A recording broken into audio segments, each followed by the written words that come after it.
আর কতক্ষণ ওই ভাঙা চালের দিকে তাকিয়ে থাকবে? টপ টপ করে জল পড়ছে, ঘরের মেঝে তো কাদা হয়ে গেল। কি করব শিমুল, গত সপ্তাহে খড় কেনার পয়সা ছিল না। ভেবেছিলাম বৃষ্টিটা এবার দেরিতে নামবে, কিন্তু কপালের লিখন কি খণ্ডানো যায়? কপাল? সারা জীবন ওই কপালের দোহাই দিয়ে গেলে। বিয়ের পর থেকে শুনছি দিন বদলাবে, দিন তো বদলালো না, উল্টো শরীরটা ভেঙে গেল। আজ 3 দিন ঘরে চাল নেই, কাল সকালে উঠে কি ভাবো ভেবেছো? শিমুল, একটু ধৈর্য ধরো। কাল আমি বড় বাজারে যাব। শুনেছি শহরের দিক থেকে কিছু ব্যাপারী আসছে। যদি আমার মাটির পুতুলগুলো ওদের পছন্দ হয়। পুতুল? তোমার ওই মাটির পুতুল দিয়ে আর পেট চলবে না পলাশ। মানুষ এখন প্লাস্টিকের চকচকে জিনিস কিনে, তোমার মাটির হাড়ে মাটির পুতুল কদরহীন। তোমাকে বলেছিলাম অন্য কোনো কাজ দেখো, দিন মজুরি করো, তাও তো 2 টাকা আসবে। আমার বাবার হাতের কাজ এটা, 7 পুরুষের পেশা। আমি কি করে এটা ছেড়ে দিই বলো? মাটির গন্ধে আমার প্রাণ বাঁচে। এই শেষবার, কাল যদি তুমি খালি হাতে ফিরো তবে আমি বাপের বাড়ি চলে যাব। আমি আর এই অনাহারে তিলে তিলে মরতে পারবো না। ঠিক আছে, তাই হবে। রাত অনেক হলো, ঘুমানোর চেষ্টা করো। বৃষ্টির শব্দে খিদেটা ভুলে থাকার চেষ্টা করো।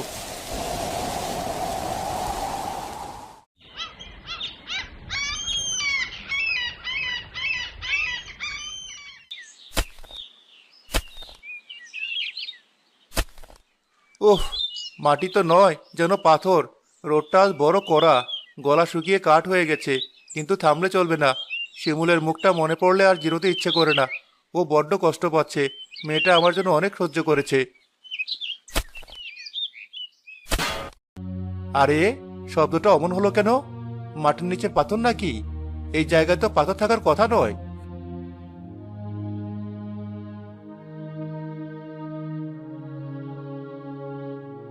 এ কি? এটা তো পাথর নয়, ধাতুর মতো লাগছে। লালচে আভা বের হচ্ছে। ওরে বাবা, এ তো দেখি বিশাল এক তামার হাড়ি। কি অদ্ভুতের গড়ন! গায়ে কত কারুকাজ, লতাপাতা আঁকা। নাকি কোনো সাপের নকশা? এত বছর মাটির নিচে ছিল, তবুও চকচক করছে কেন? মনে হচ্ছে যেন এখনই কেউ মেজে রেখে গেছে। বেশ ভারী তো। এটা বেচলেও তো অনেক টাকা পাওয়া যাবে। শহরের কাঁসারির দোকানে নিয়ে গেলে নিশ্চয়ই ভালো দাম দেবে। না না, বেচবো না। শিমুল চাল রাখার জন্য একটা ভালো পাত্র চেয়েছিল অনেকদিন। আমাদের পুরোনো মাটির পাত্রটা ইঁদুরে ফুটো করে দিয়েছে। এটা ধুয়ে দিলে ও খুব খুশি হবে। ওর মুখে হাসি দেখার জন্য এই হাঁড়িটাই সেরা। যাই, দেরি না করে বাড়ি ফিরে যাই।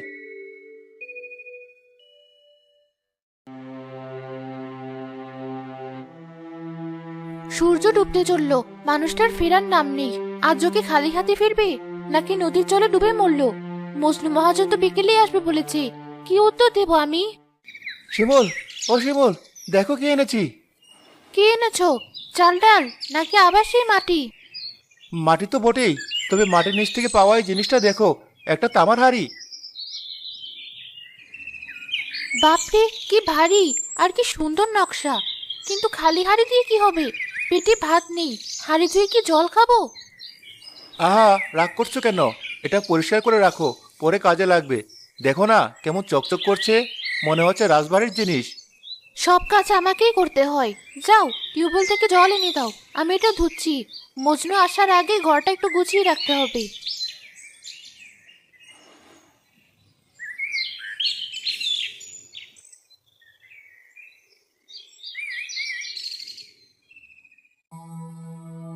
এ কি পলাশ, এদিকে এসো। হাড়িটা এমন করছে কেন? কেমন করছে? আমি যতবার ঘষছি হাড়িটা ততবার গরম হয়ে উঠছে। আর দেখো কেমন যেন কাঁপছে, আমার ভয় করছে। এটা কি কোনো অভিশপ্ত জিনিস? কাঁপছে মানে? তুমি কি মনের ভুলে? পালাও, হাড়ির ভেতর থেকে আগুন বের হচ্ছে। শিমুল, সরে এসো। ওটা ভূত হতে পারে। আমি কোদালটা নিয়ে আসি।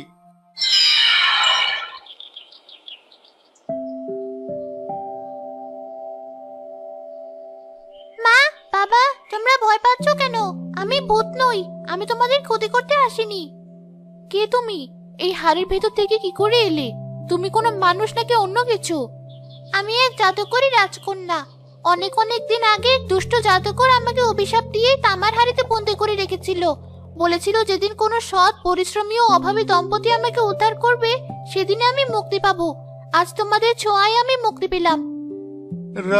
রাজকন্যা, কিন্তু আমরা তো গরিব, তোমাকে খাওয়াবো কি? আমাদের তো নিজেদেরই খাবার নেই মা। তুমি ভুল জায়গায় এসেছো। আমি কিছু খাবো না বাবা, বরং আমি তোমাদের দেখবো। আজ থেকে আমি তোমাদের মেয়ে। আমার নাম হলো তুতুল। আমাকে কি তোমরা নিজেদের মেয়ের মতো আদর করবে না মা? আমার তো কেউ নেই। আমার কোনো সন্তান নেই মা। তোমাকে দেখে আমার বুকটা জুড়িয়ে গেল। কিন্তু মা, আমরা যে বড় অসহায়। কাল সকালেই হয়তো মহাজন আমাদের ঘর থেকে বের করে দেবে। তখন তোমাকে নিয়ে কোথায় যাব? এই কথা শুনে তুতুল ঘরের ভেতরে যেতে শুরু করে। পলাশ আর শিমুল তার পেছনে ঘরে প্রবেশ করে। তোমরা আর অসহায় নও মা। ঘরের ভেতরে যে কোনায় খালি চালের পাত্রটা আছে, ওটা নিয়ে এসো তো। ওটা তো খালি, ধুলো জমে আছে। ওটা দিয়ে কি হবে? নিয়ে এসো না মা, আমার উপর বিশ্বাস রাখো।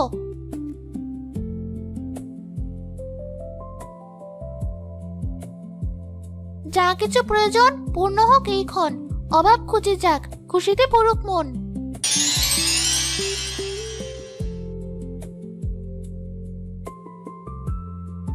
এ কি ভেলকি! খালি পাত্র চালে ভরে গেল। আমি স্বপ্ন দেখছি না তো? স্বপ্ন নয় বাবা, এখন থেকে তোমাদের আর কোনো অভাব থাকবে না। তবে একটা শর্ত আছে। কি শর্ত মা? এই জাদুর কথা, এই হাড়ির কথা ঘরের বাইরে কাউকে বলা যাবে না। যদি কেউ জেনে যায় তবে বিপদ হতে পারে। তোমরা কি কথা দিতে পারবে? আমি কথা দিচ্ছি, আমার জিভ কেটে ফেললেও আমি কাউকে বলবো না। পলাশ, শুনলে তো? আজ থেকে তুতুল আমাদের মেয়ে, আর এই হাড়ি আমাদের সংসারের লক্ষ্মী। এই কথা যেন কাক পক্ষীতেও না জানে। আমি কথা দিলাম, কিন্তু মা, পাড়ার লোক যদি জিজ্ঞেস করে মেয়েটা কে? আমরা বলবো ও আমার দূর সম্পর্কের বোনের মেয়ে। বন্যায় মা বাবাকে হারিয়ে আমাদের কাছে আশ্রয় নিয়েছে। ব্যাস, কেউ সন্দেহ করবে না।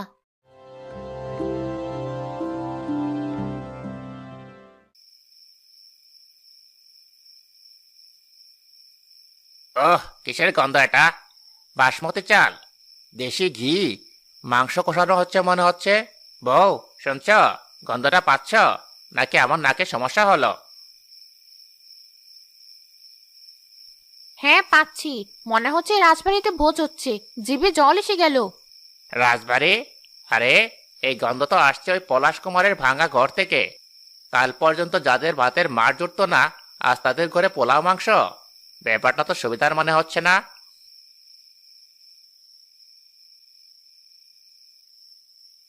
আজ সকালে পলাশকে দেখলাম নতুন ধুতি পরে বাজারে যাচ্ছে। শিমুলও নতুন শাড়ি পরেছে। আবার শুনলাম ওরা নাকি গ্রামের সব বকেয়া শোধ করে দিয়েছে। এক রাতের মধ্যে এত টাকা পেল কোথায়? লটারি পেল নাকি?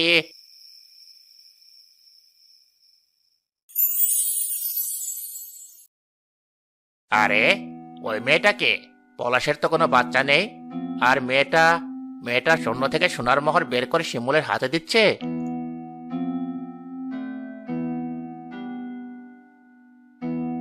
বাপরে বাপ! এ তো সাধারণ কোনো মেয়ে নয়, এ তো টাকার খনি। একে যদি আমি হাতিয়ে নিতে পারি, তবে তো আমি এই তল্লাটের জমিদার হয়ে যাব। পলাশ বেটা, দাঁড়া, তোর শোক আমি গুছিয়ে দিচ্ছি। কাল সকালে গ্রামের মোড়লকে ডাকবো।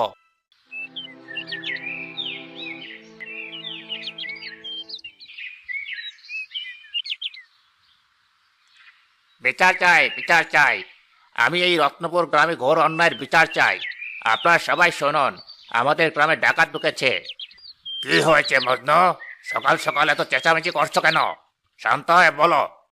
প্রধান সাহেব, শান্ত হব কি করে? আমাদের গ্রামের পরিবেশ নষ্ট হচ্ছে। ওই পলাশ কুমার, যে কিনা দুদিন আগেও না খেয়ে মরতো, আর সে ডাকাত দলে সর্দার হয়েছে। কি বলছো এসব? পলাশ তো অত্যন্ত নিরীহ মানুষ, মাটির কাজ করে খায়। নিরীহ? হা হা হা হা। নিরীহ মানুষ রাতারাতি বড়লোক হয় কি করে? আপনারা খোঁজ নিয়ে দেখুন, কাল রাতে সে পোলা মাংস খেয়েছে। আজ সকালে তার বউ গয়না কিনেছে। আর সবচেয়ে বড় কথা, সে একটা ফুটফুটে মেয়েকে চুরি করে এনেছে। ঠিকই তো, পলাশের ঘর থেকে কাল রাতে খুব সুগন্ধ আসছিল। আমরাও অবাক হয়েছি। আমিও দেখেছি, পলাশ আজ সকালে মহাজনের সব ঋণ শোধ করে দিল। এত টাকা পেল কোথায়? শুনলেন তো? নিশ্চয়ই ওই মেয়ে কোনো ধনী পরিবারের। পলাশ তাকে অপহরণ করে মুক্তিপণের টাকা খাচ্ছে, আর মেয়েটাকে দিয়ে কালো জাদু করাচ্ছে। প্রধান সাহেব, আমি নিজের চোখে দেখেছি, মেয়েটা আগুনের উপর দিয়ে হাঁটছিল। বিষয়টা তো গুরুতর। শিশু পাচার আর কালো জাদু দুটোই বড় অপরাধ। চৌকিদার, এক্ষুনি পলাশ, তার স্ত্রী আর ওই মেয়েটাকে ধরে নিয়ে এসো। আজই এর ফয়সালা হবে।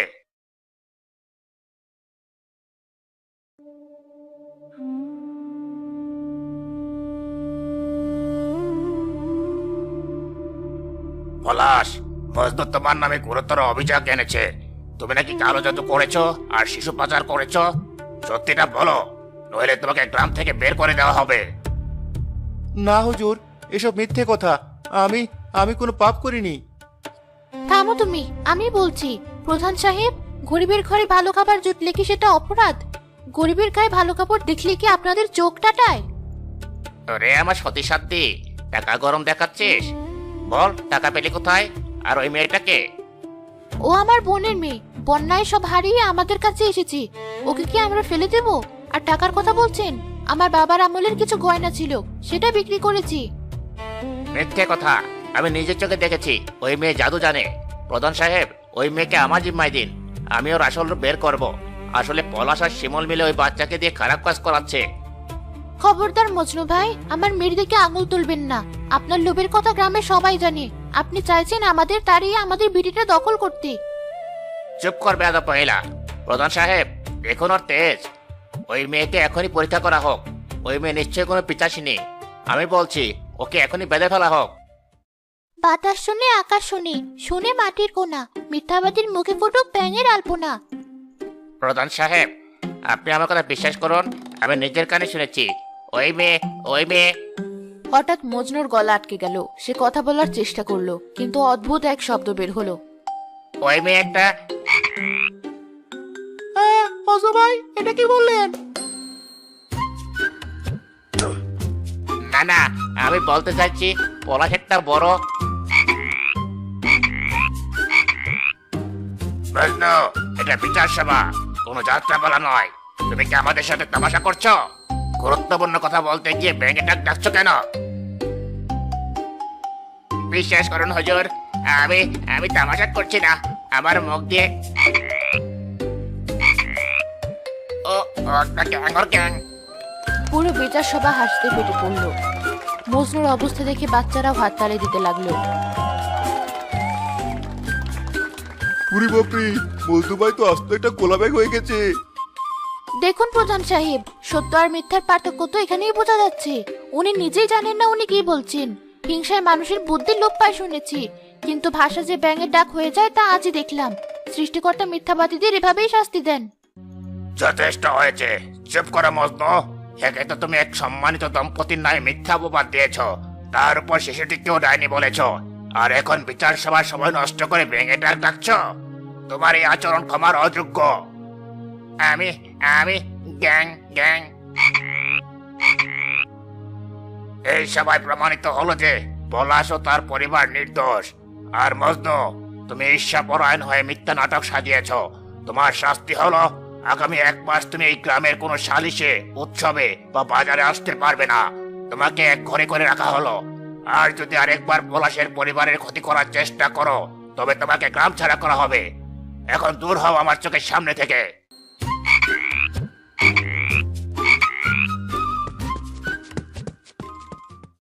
ভালোই হয়েছে, আপদ বিদায় হয়েছে। পলাশ ভাই, তোমরা বাড়ি ফিরে যাও।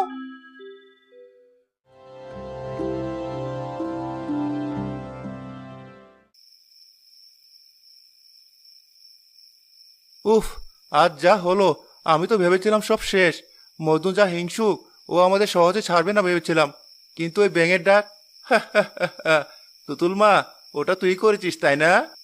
আমি তো শুধু একটু মজা করেছি বাবা। যে মানুষ অন্যের ক্ষতি চায় তার কথা কেউ না শোনাই ভালো, তাই তার কথাগুলো ব্যাঙের ডাক বানিয়ে দিলাম। তুতুল ঠিকই করেছে। কিন্তু পলাশ, একটা জরুরি কথা শোনো। বলো শিমুল। তুতুল আসার পর আমাদের অভাব মিটেছে, কিন্তু আজ বিচার সভায় আমি গ্রামের বাকি মানুষের চেহারাগুলো ভালো করে দেখেছি। অনেকের গায়ে ভালো কাপড় নেই। সুমন চাচার মেয়েটার চিকিৎসার অভাবেই পাটা নষ্ট হতে চলেছে।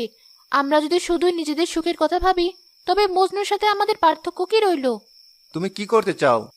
আমি চাই এই সম্পদ দিয়ে গ্রামের মানুষের উপকার করতে, কিন্তু সরাসরি টাকা দিলে মানুষ অলস হয়ে যাবে, আবার সন্দেহও করবে। তাহলে কি করবে মা? আমরা একটা ব্যবসা শুরু করব। পলাশ, তুমি মাটির জিনিসের একটা বড় কারখানা দেবে। গ্রামের বেকার যুবক আর বিধবা মেয়েদের সেখানে কাজ দেব। আমি তুতুলের জাদুর সাহায্যে মাটির মান ভালো করে দেব। আমরা বলবো আমাদের মাটির জিনিসের ব্যবসা ভালো চলছে, তাই আমরা সাহায্য করছি। কাজের বিনিময়ে টাকা পেলে মানুষ সম্মান নিয়ে বাঁচবে। মা, তুমি একদম রানীর মতো কথা বলেছো। এই হাড়ি আর আমার জাদু শুধু তোমাদের একার জন্য নয়, যারা কষ্টে আছে তাদের জন্যও। তুমি স্বার্থপর নও, তাই তো আমি তোমাদের কাছে এসেছি। ঠিক আছে, তাই হবে। তোমার বুদ্ধি আর তুতুলের ভাগ্য, এই দুইয়ে মিলে আমাদের গ্রাম বদলে যাবে। কাল থেকে আমরা নতুন করে কাজ শুরু করব।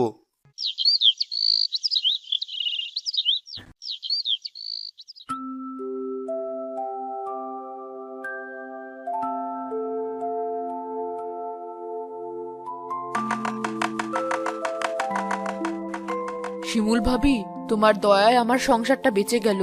স্বামীটা মারা যাওয়ার পর ভেবেছিলাম বাচ্চাদের নিয়ে রাস্তায় দাঁড়াতে হবে। এখান থেকে কাজ করে যা পাই তা দিয়ে এখন ভালোই চলছে। আমার ছোট ছেলেটা এখন স্কুলেও যাচ্ছে। ওসব কথা বলো না বোন, এটা তোমাদের পরিশ্রমের টাকা। আমি তো শুধু একটা ওসিলা।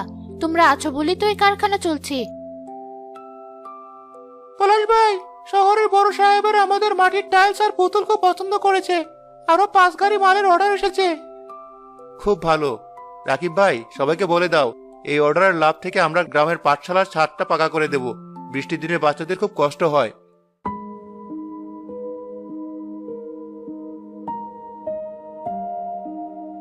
পলাশ ভাই, শিমুল ভাবি। আরে মজনু ভাই, আসুন আসুন। কি ব্যাপার, এতদিন পর? আপনার শরীর খারাপ নাকি? আমাকে মাফ করে দাও ভাই। আমার খুব লজ্জা করছে।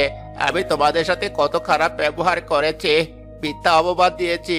কিন্তু গত 1 বছরে আমি বুঝেছি একা একা ভালো থাকা যায় না। আমার ঘরে এখন অভাব, কেউ আমার সাথে কথা বলে না। আমার স্ত্রী অসুস্থ, ওষুধের টাকা নেই। ছি ছি মজনু ভাই, মানুষ মাত্রই ভুল হয়। আপনি যা নিজের ভুল বুঝতে পেরেছেন, এটাই বড় কথা। তোমরা গ্রামের সবার এত উপকার করছো দেখে আমার চোখ খুলে গেছে। হিংসা আমাকে শেষ করে দিয়েছিল। আমাকে কি তোমাদের কোনো কাজে নেবে? আমি মাটি কাটতে পারি, বোঝা বইতে পারি। আমাকে কোনো টাকা দিতে হবে না, শুধু আমার অসুস্থ বউটার ওষুধের ব্যবস্থা করে দিও। মজনু কাকা, তুমি কাঁদছো কেন? বাবা, কাকাকে কাজে নিয়ে নাও। তুতুল যখন চাইছে আর শিমুল যখন আপত্তি করছে না, তখন আর না করি কি করে? আজ থেকে কাজে লেগে যান মজনু ভাই। তবে মনে রাখবেন, এখানে সবাই সমান, কোনো হিংসা বা লোভ চলবে না।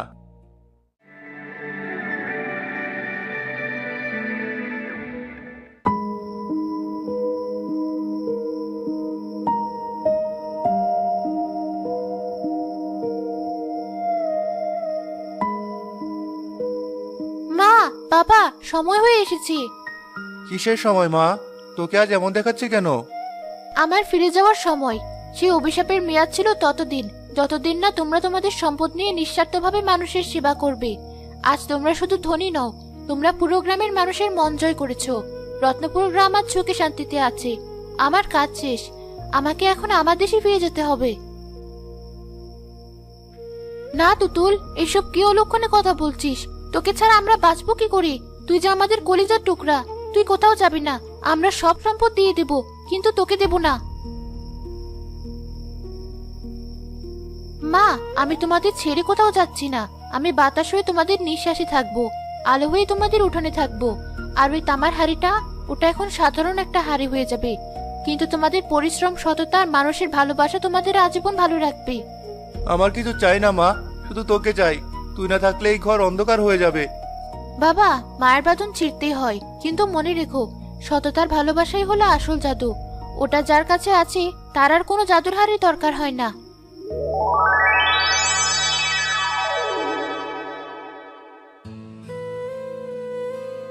তুতুল, তুতুল, যাস না মা। শান্ত হও শিমুল, ও আর ফিরবে না। ও আমাদের পথ দেখাতে এসেছিল।